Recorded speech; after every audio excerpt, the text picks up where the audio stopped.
শ্রী শ্রী নিত্যানন্দরাম শ্রী শ্রী গৌরগুণধাম। ভক্তগণ, শাস্ত্রে আছে, কৃতে চ ধায়তে বিষ্ণু, ত্রেতায়ং যজতে মখৈ, দাপরে পরিচর্যায়ং, কলি তৎ হরিকীর্তনাথ। অর্থাৎ কৃতে মানে সত্য যুগে ভগবানের ধ্যান ছিল যুগধর্ম। কৃতে চ ধায়তে বিষ্ণু, অর্থাৎ সত্য যুগে ভগবানের ধ্যান করা যুগধর্ম ছিল। ত্রেতায়াম যজতে মখৈ, মখৈ মানে যজ্ঞ, অর্থাৎ ত্রেতা যুগে যজ্ঞ হল যুগধর্ম। বিভিন্ন প্রকার স্মার্ত এবং শ্রৌত যজ্ঞের কথা বেদে বর্ণিত আছে। বিভিন্ন প্রকার যজ্ঞের কথা যে বর্ণিত আছে, এই যজ্ঞ হল ত্রেতা যুগের মানুষের যুগধর্ম। দাপরে পরিচর্যায়ং, পরিচর্যা মানে পূজা। দাপর যুগে ভগবানের শ্রীমূর্তির পূজা ছিল যুগধর্ম। আর কলিযুগে কলি তদ হরিকীর্তনাথ, অর্থাৎ এই কলিযুগে ভগবান শ্রীহরির নাম সংকীর্তন, নাম জপ হল যুগধর্ম। মহাপ্রভু তার গম্ভীরা লীলায় স্বরূপ রামরায়কে বলছেন, হর্ষে প্রভু কহে শুনো স্বরূপ রামরায়, নাম সংকীর্তন কলু পরম উপায়। গোস্বামী তুলসীদাস তার রামচরিত মানসে বলছেন, কলিযুগ কেবল নাম আধারা, সুমিরি সুমিরি নর উত্তরেহি পারা, ইহ কলিকাল ন সাধন दूजा, जोग जाग जप व्रत नहीं पूजा, राम ही सुमिरहि राम ही गावहि। তো বিভিন্ন শাস্ত্রে কলিযুগের যে যুগধর্ম সম্পর্কে বলা আছে, হরের নাম হরের নাম হরের নামৈব কেবলম, কলৌ নাস্তেব নাস্তেব নাস্তেব গতিরন্যথা। এই কলিযুগে একমাত্র হরিনাম, হরিনামের দ্বারাই জীব উদ্ধার হবে, এটাই যুগধর্ম। মহাপ্রভু বলছেন, কলিযুগ ধর্ম হয় নাম সংকীর্তন। তপন মিশ্রকে যখন শিক্ষা দিচ্ছেন মহাপ্রভু, তখন মহাপ্রভু স্বয়ং বলছেন তপন মিশ্রকে, হে মিশ্র, কলিযুগ ধর্ম হয় নাম সংকীর্তন। চারি যুগে চারি ধর্ম জীবের কারণ, অতএব কলিযুগে নামযজ্ঞ সার, আর কোনো ধর্ম করিলে নাহি হয় পার। রাত্রিদিন নাম লয় খাইতে শুইতে, যাহার মহিমা বেদে নাহি পারে দিতে, শুনো মিশ্র কলিযুগ নয় তব যজ্ঞ, যেই জন ভজে কৃষ্ণ তার মহাভাগ্য। অতএব গৃহে তুমি কৃষ্ণ ভজ গিয়া, কুটিনাটি পরিহরি একান্ত হইয়া, সাধ্য সাধন তত্ত্ব যা কিছু সকল, হরিনাম সংকীর্তনে মিলিবে সকল। তাহলে এই নামের মাহাত্ম্যতে গোস্বামী তুলসীদাস তো অসাধারণ কথা বলে গেছেন। চহু যুগ চহু স্মৃতি নাম প্রবাহু, কলি বিশেষ কহু আন উপাউ, একটা জায়গায় বলে গেছেন। তারপরে অসাধারণ একটা উক্তি বলে গেছেন যে রাম ন সকহি রাম গুণ গাই। স্বয়ং রাম যদি চান, তাহলে রাম নামের মহিমা স্বয়ং রামেশও ব্যক্ত করতে পারবে না।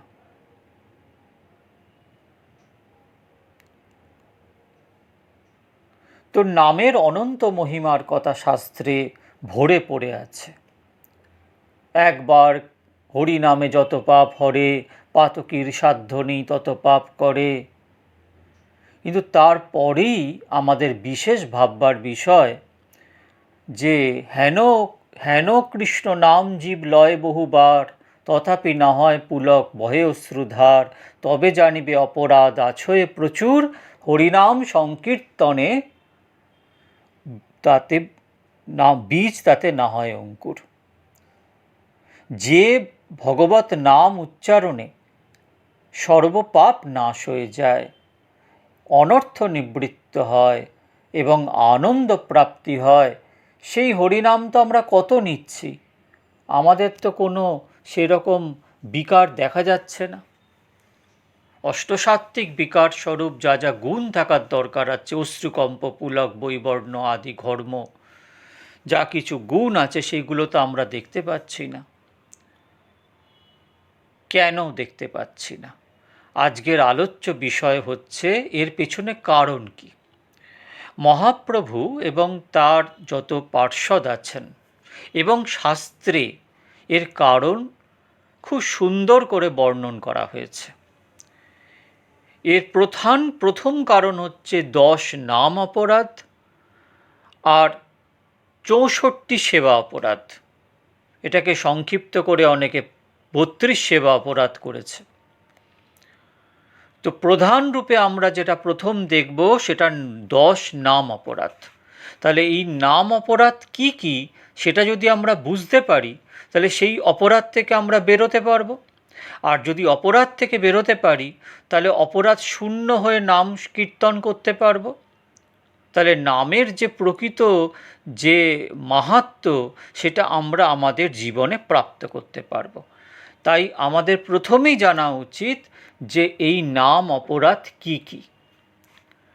অথ নাম অপরাধা দশ, যথা বৈষ্ণব নিন্দান্দি বৈষ্ণব অপরাধ, বিষ্ণু শিবয় পৃথগীশ্বর বুদ্ধি, শ্রী গুরুদেবে মনুষ্য বুদ্ধি, বেদ পুরাণাদি শাস্ত্র নিন্দা, নাম্নি অর্থবাদ, নাম্নি কুব্যাখ্যা বা কষ্টকল্পনা, নাম বলেন পাপে প্রবৃত্তি, অন্য শুভ কর্ম ভীর নাম সাম্য মনোনম, অশ্রদ্ধজনে নাম উপদেশ, নাম মাহাত্ম্যে শ্রুতিরপি অপ্রীতি ইতি দশধা। অর্থাৎ ভক্তি সন্দর্ভে জীব গোস্বামী পাদের ব্যাখ্যা করেছেন। অনন্তর নাম অপরাধ বর্ণিত হল। এই নাম অপরাধ 10 প্রকার।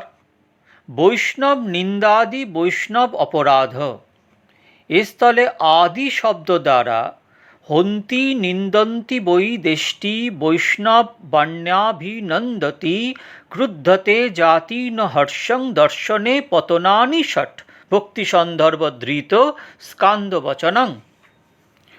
বৈষ্ণবকে প্রহার করা, বৈষ্ণবের নিন্দা করা, বৈষ্ণবের প্রতি দ্বেষ করা, বৈষ্ণবকে অভিনন্দন না করা, বৈষ্ণবের প্রতি ক্রোধ প্রকাশ করা, বৈষ্ণব দর্শনে আনন্দিত না হওয়া, এই 6টি বৈষ্ণব অপরাধ বলে পরিগণিত হয়। এটাই অধঃপতনের কারণ জানতে হবে।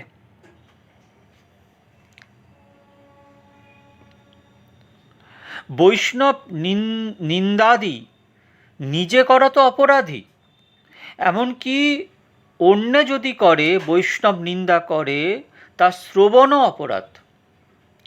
দৈবাৎ শ্রবণে সমর্থ ব্যক্তি নিন্দাকারী জিহ্বা ছেদন করবে, তাতে অসমর্থ হলে তার জন্য অনুশোচনা করে নিজের প্রাণ পর্যন্ত ত্যাগ করবে,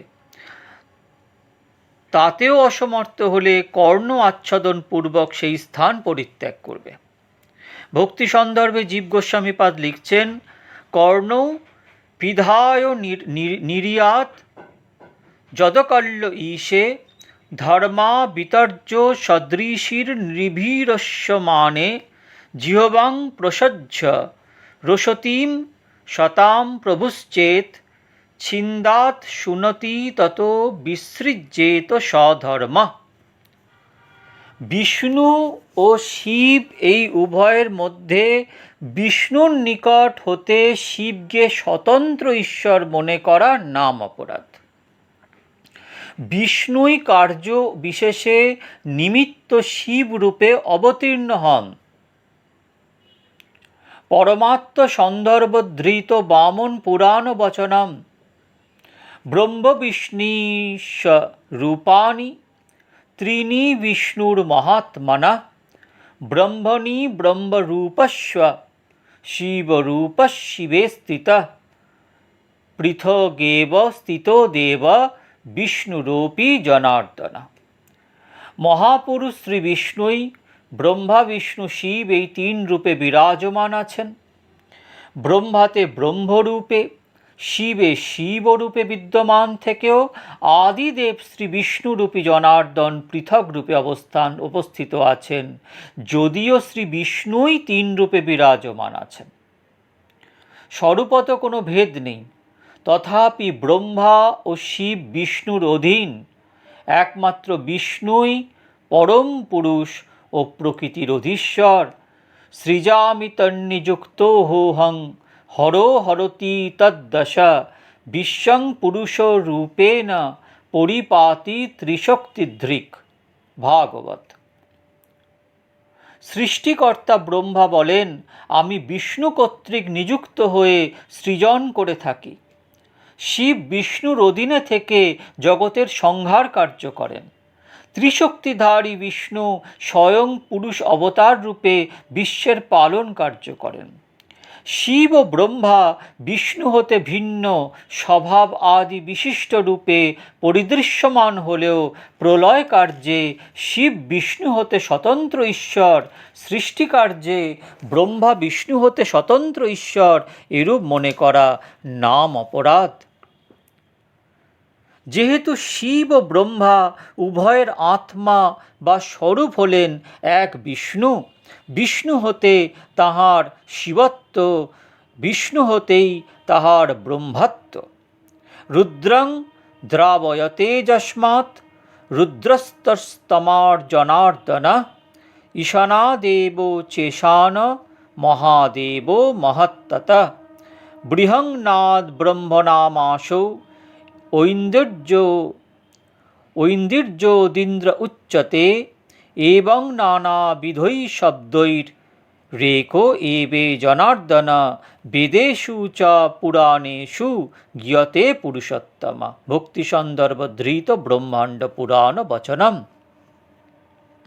জনার্দন বিষ্ণুই সংহার কার্য করেন বলে তিনি রুদ্র নামে অভিহিত। শাসন কার্য করেন বলে ঈশান, সর্বাপেক্ষা মহান বলে মহাদেব, সৃজন কার্য করেন বলে ব্রহ্মা, ঈশ্বরত্ব করেন বলে ইন্দ্র। এই প্রকারে নানাবিধ শব্দ দ্বারা একমাত্র পুরুষোত্তম ত্রিবিক্রমী বিষ্ণুই সমস্ত বেদ পুরাণ আদিতে কীর্তিত হয়ে থাকে। এই জন্য মূল গ্রন্থে শিবস্য শ্রীবিষ্ণুর্য ইহ গুণ নামাদি সকলং ধিয়া ভিন্নং পশ্যেৎ সকলু হরিনামা হিতকর। এই স্থলে এরূপ বুঝতে হবে যে একমাত্র বিষ্ণুই সর্বাত্মা বলে প্রসিদ্ধ। এই জন্য শ্রী বিষ্ণুর নিকট হতে শিবকে স্বতন্ত্র ঈশ্বর মনে করা নাম অপরাধ। এমনকি শিবের নাম গুণ আদিও বিষ্ণুর নিকট হতে পৃথক, অর্থাৎ বিষ্ণু শক্তি ব্যতীত অন্য শক্তি দ্বারা নিষ্পন্ন, এরূপ মনে করা অপরাধ। শ্রী গুরুদেবে মনুষ্য বুদ্ধি করা, অবজ্ঞা করা, বেদ পুরাণ ও তদ অনুগত শাস্ত্রসমূহের নিন্দা করা চতুর্থ অপরাধ। তাহলে গুরুদেবকে মনুষ্য বুদ্ধি করা। গুরুবন্দনায় আমরা পড়েছি, গুরুকে মনুষ্য জ্ঞান না করো কখনো, গুরু নিন্দা কভু কর্ণে না করো শ্রবণ। গুরু নিন্দুকের মুখ কভু না হেরিবে, যথা হয় গুরু নিন্দা তথা না যাইবে। গুরুপাদ পদ্মে যার রহে নিষ্ঠা ভক্তি, জগৎ তারিতে সেই ধরে মহাশক্তি। হেন গুরুপাদ পদ্ম করহ বন্দনা, যা হইতে ঘুচে ভাই সকল যন্ত্রণা। সেই গুরুদেবকে মনুষ্য বুদ্ধি করতে নেই। তা তৃতীয় নাম অপরাধ। চতুর্থ হচ্ছে বেদ, পুরাণ এবং তদ অনুগত শাস্ত্রসমূহের নিন্দা করা, শাস্ত্র নিন্দা করা নাম অপরাধ। শ্রী হরিনামে অর্থবাদ করা, অর্থাৎ শ্রী হরিনামের যে সকল মাহাত্ম্য শাস্ত্রে বর্ণিত আছে ওই সকল মাহাত্ম্য বাস্তবিক তা নয়, এই সকল প্রশংসাসূচক বাক্য বলা হয়েছে। এটা মহান নাম অপরাধের মধ্যে পড়ে। শ্রীনামের কুব্যাখ্যা বা কষ্টকল্পনা, অর্থাৎ শাস্ত্র প্রসিদ্ধ অর্থ পরিত্যাগ করা, দুর্বোধ্যি সহকারে বৃথা অপ্রসিদ্ধ অর্থের কল্পনা, ষষ্ঠ নাম অপরাধ। শ্রীনাম গ্রহণেই পাপক্ষয় হয়ে থাকে, নামের এরূপ প্রভাব জেনে সেই বলে পাপ কার্যে প্রবৃত্ত হওয়া এবং পাপ কর্মে বুদ্ধি প্রেরণা। যে পাপ করব, নাম করব, পাপ ধুয়ে যাবে, আবার পাপ করব, এটা হচ্ছে নাম অপরাধ। ধর্ম আদি সর্ববিধ শুভকর্মের সঙ্গে শ্রীনামকে সমান মনে করা। যে অন্যান্য যত শাস্ত্রীয় পন্থা আছে তা এবং ভগবানের হরিনাম করা সব এক, এটাকে মহান একটা নাম অপরাধের মধ্যে ফেলা হয়েছে, সপ্তম নাম অপরাধ। ধর্ম আদি সর্ববিধ শুভকর্মের সহিত শ্রীনামকে সমান করা অষ্টম নাম অপরাধ। শ্রদ্ধাহীন জনকে শ্রীনাম উপদেশ করা, যার শ্রদ্ধা নেই তাকে হরিনাম প্রদান করতে বলা, তুমি নাম করো, তুমি নাম করো, কখনো করতে যাবেন না। শ্রদ্ধাহীনকে হরিনাম করতে দিলে আপনি নাম অপরাধ হয়ে যাবে, কারণ ও তো অবমাননা করবে। সে অবমাননা করলে দাতা আপনি, সুতরাং যিনি দিচ্ছেন তার মহান নাম অপরাধ হয়ে যাবে। শ্রীনাম মাহাত্ম্য শ্রবণ করেও তাতে প্রীতি না করা দশম নাম অপরাধ। এই 10 প্রকার নাম অপরাধ সর্বপ্রযত্নে অবশ্য পরিত্যাগ করতে হবে। দৈবাৎ অসাবধানবশত এই সকল অপরাধের কোনো একটি ঘটলে তৎক্ষণাৎ তা হতে অব্যাহতি লাভের উপায় অবলম্বন করতে হবে। বৈষ্ণবের নিকট অপরাধ ঘটলে নিজেকে অপরাধী মনে করে অত্যন্ত অনুতাপ সহকারে যার নিকট অপরাধ হয়েছে তার চরণে শরণাপন্ন হতে হবে, দণ্ডবৎ প্রণতি করতে হবে, স্তুতি করতে হবে, যথোচিত সম্মান আদি দ্বারা তাকে প্রসন্ন করতে হবে। ওই অপরাধের উপশম করা অবশ্য কর্তব্য। এই স্থলে যদি মনে করা যায় যে বৈষ্ণব নিন্দা আদি দ্বারা যে বৈষ্ণব অপরাধ ঘটেছে তা তো নাম অপরাধেরই অন্তর্গত, অতএব নাম অপরাধী ব্যক্তির অপরাধ একমাত্র শ্রী নামের আশ্রয়ই অপশমিত হইবে, নিরর্থক কেন আর ওই বৈষ্ণবকে স্তবস্তুতি করতে হবে এরূপ মনে করলে নাম বলে পাপে প্রবৃত্তির ন্যায় পুনর্বারও ওই নাম অপরাধী দৃঢ়তর রূপে ঘটবে। যার কাছে অপরাধ হয়েছে তার কাছে গিয়ে ক্ষমা চাও, তার কাছে ক্ষমা চাই না নিয়ে আমি শুধু নাম করছি তাহলে হবে না, তার কাছে গিয়ে ক্ষমা চাইতে হবে, তবেই নাম অপরাধ কাটবে। সুতরাং যে কোনো প্রকারে ওই বৈষ্ণবের সন্তোষ বিধানই তা হতে নিষ্কৃতি লাভের প্রকৃষ্ট উপায়।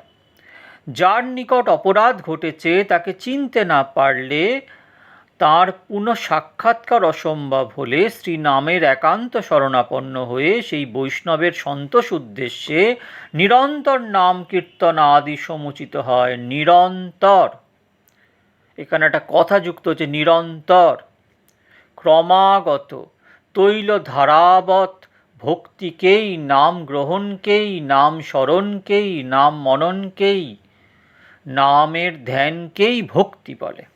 সেটা নিরন্তর হতে হবে, খণ্ডিত নয়, নিরন্তর হতে হবে। বিষ্ণু ও শিবের তত্ত্ব বুঝতে না পারায় দ্বিতীয় নাম অপরাধটি উপস্থিত হলে অপরাধী ব্যক্তি শ্রী নামের শরণাপন্ন হয়ে যখন উভয় তত্ত্ববিদ সাধু অথবা শাস্ত্রের উপদেশে শ্রী ভগবৎ স্বরূপ হতে শিবের অভিন্নতা উপলব্ধি করতে পারবেন, তখন অনুতাপ সহকারে শ্রীনাম কীর্তন করতে করতে এই অপরাধ হতে নিষ্কৃতি পাবেন। শ্রী গুরুদেবের নিকট অপরাধ উপস্থিত হলে পূর্বোক্ত বৈষ্ণব অপরাধের ন্যায় উপায় অবলম্বন করে শ্রী গুরুদেবকে প্রসন্ন করতে হবে। এই অপরাধটিও অতি ভীষণ, শ্রীহরি রুষ্ট হলে গুরুদেব রক্ষা করতে পারেন, গুরু রুষ্ট হলে কৃষ্ণ রাখিবারে পারে। গুরুদেব রুষ্ট হলে তার আর নিস্তার নেই, গুরু রুষ্ট হলে কৃষ্ণ রাখিবারে নারে। এই জন্য সর্বপ্রযত্নে গুরুদেবকে প্রসন্ন করা কর্তব্য। ভক্তি সন্দর্ভে আছে হরৌরুষ্টে গুরুস্ত্রাতা, গুরুরুষ্টে ন কশ্চন, তস্মাৎ সর্বপ্রযত্নেন গুরুমেব প্রসাদয়েৎ। শ্রুতি পুরাণাদি শাস্ত্রের নিন্দারূপ চতুর্থ অপরাধ ঘটলে ওই শাস্ত্রের পুনঃ পুনঃ প্রশংসা করতে হবে। ওই সকল শাস্ত্রের অনুষ্ঠানকারীদের অভিনন্দন সহকারে উচ্চৈশ্বরে শ্রীনাম কীর্তন করলে তা হতে অব্যাহতি লাভ করবে। অপর 6টি নাম অপরাধেরও যে 6টি কোনোটি ঘটলে শ্রীনামেরই শরণাপন্ন হয়ে সদা সর্বদা শ্রী হরিনাম সংকীর্তন করতে হবে, এবং যে কারণে অপরাধ হয়েছিল সাবধানে সেই কারণ হতে নিবৃত্ত হতে হবে। নাম অপরাধের মধ্যে পঞ্চম অপরাধের মূল কারণ অর্থবাদ, ষষ্ঠ অপরাধের মূল কারণ শ্রীনামের কুব্যাখ্যা, সপ্তম অপরাধের মূল কারণ নাম বলে পাপে প্রবৃত্তি, অষ্টম অপরাধের মূল কারণ অন্য শুভ কর্ম আদির সঙ্গে নামকে সমান জ্ঞান করা, নবম অপরাধের মূল কারণ শ্রদ্ধাহীন জনে নাম উপদেশ, দশম অপরাধের মূল কারণ নাম মাহাত্ম্য শ্রবণের পরেও প্রীতি না করা। এই সকল কারণ হতে নিবৃত্ত থাকলে নামে অর্থবাদ আদি ওই 6টি অপরাধ হতে নিষ্কৃতি লাভ করবে। আগের যে জনৈবা পাদুকৈর্বাপি গমনং ভগবদ গৃহে ইত্যাদি সেবা অপরাধ সকল হতে নিষ্কৃতি লাভের নিমিত্ত শ্রীনাম নামীর শরণাপন্ন হয়ে সেবা অপরাধের মূল কারণগুলি বর্জন করতে হবে। নাম কীর্তন আদি দ্বারা, অপরাধ নিবর্তক স্তোত্র আদি পাঠ দ্বারা, সতত সেবা দ্বারা শ্রী ভগবৎ সন্তোষ বিধানে সেবা অপরাধ ক্ষয় করতে হবে। কিন্তু তাই বলে অসাবধান থাকলে চলবে না। ফল কথা সর্ববিধ অপরাধের মূল কারণ একমাত্র অনাদর বুদ্ধি। এই জন্য ওই সকল অপরাধ হতে বিমুক্ত থাকতে হবে। সাধু গুরু নাম নামীর প্রতি যে কোনো প্রকার অনাদর বুদ্ধি সর্বপ্রযত্নে বর্জনীয়। তস্মাৎ অপরাধ দানমাত্র অনাদর এব পরিত্যাজ্য ইত্যর্থ। তাহলে এই হলো 10 নাম অপরাধ। এরপরে সেবা অপরাধ নিয়েও আপনাদের সামনে হাজির হব। সেবা অপরাধগুলো আপনাদের জানার দরকার আছে।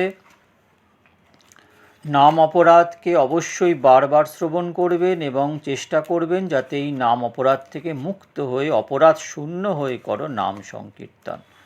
আর সেবা অপরাধগুলো জানার দরকার আছে যে কোন কোন সেবা থেকে আমাদের অপরাধ আসে, কারণ ভক্তিপথে এগোতে গেলে এগুলো জানতে হবে। এগুলো না জেনে এগোলে অনেক ভুলভ্রান্তি হবে এবং অপরাধের পর অপরাধ জমে গিয়ে আমাদের ভজনের অধঃপতন হবে। আমরা ভজনে এগিয়ে যেতে পারবো না। আমাদের যে লক্ষ্য ভগবৎ প্রাপ্তির পথে মূল অন্তরায় হয়ে যাবে। সুতরাং এই নাম অপরাধকে আমাদের নিবৃত্ত থাকার অত্যন্ত আবশ্যকতা আছে। এই আশা নিয়ে আজকে আমি আমার বাণীকে এখানেই শান্ত করছি। আপনারা ভালো থাকবেন। শ্রী শ্রী নিত্যানন্দ রাম, শ্রী শ্রী গৌর গুণধাম।